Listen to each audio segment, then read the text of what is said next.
Silakan. Ya, terima kasih Indra. Saya sudah bergabung dengan dua orang politisi senior dan juga orang yang sudah menulis 5 buku tentang Pak Taufik. Kita akan langsung coba berbincang dengan mereka untuk menggali lebih jauh apa yang bisa kita pelajari dari seorang almarhum Taufik Kemas.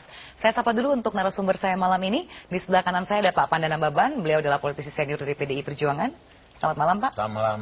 Ya, dan juga ada Pak AM Fatwa, juga politisi senior yang pernah berjuang juga bersama-sama dengan almarhum menghadapi Orde Baru. Saat ini menjadi anggota DPD. Selamat malam, Pak. Selamat malam. Dan tentunya ada Pak Imran Hasibuan yang sudah menulis 5 buku. Ini juga ada 2 bukunya yang telah saya pegang di sini. Kita akan bahas mengapa sampai Pak Imran ini begitu tertarik dengan sosok Pak Taufik, bahkan sampai menulis 5 buku tentang almarhum. Ya, saya akan ke Pak Panda dulu. Pak Panda ini rekan satu partai lah begitu, sama-sama senior di PDI, walaupun Pak Taufik itu sering tidak ikut dalam struktur partai ya Pak ya.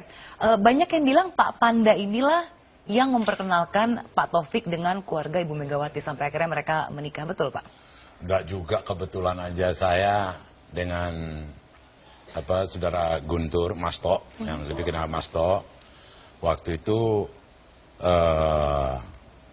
ya artinya kemudian ya adiknya ya Megawati waktu itu baru kehilangan suami, dan kemudian juga dalam satu pergaulan dengan cair begitu aja, kemudian ada satu laki anak ganteng karena dia putih si bule ya, dia karena kegemeniannya juga dekat dengan Guntur, dan kebetulan saya tahun 68 satu penjara sama dia di rumah tahanan militer Budi Utomo. Jadi ada background sama-sama aktivis nih sama ya, Taufik, sama-sama di penjara kami 1 tahun waktu itu. Jadi kemudian ya bergaul, makan sama, kemana ya kemudian akhirnya mereka berdua cocok gitu loh.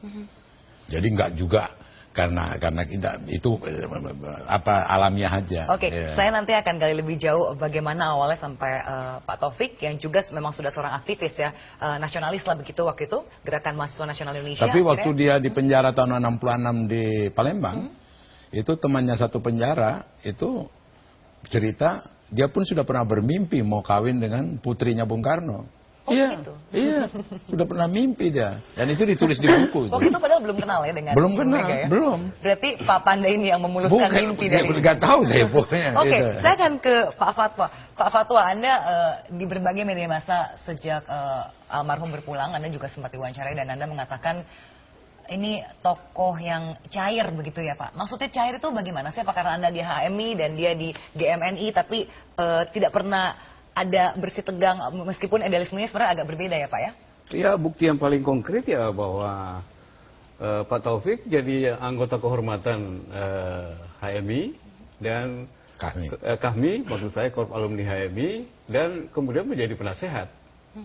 Tapi HMI juga memang kader-kadernya itu umumnya bersikap cair. Iya. Karena dulu juga saya anggota pengurus besar HMI mendampingi Sulastomo juga pernah datang mengalungkan selempang kebesaran HMI kepada Bung Karno di Istana Bogor.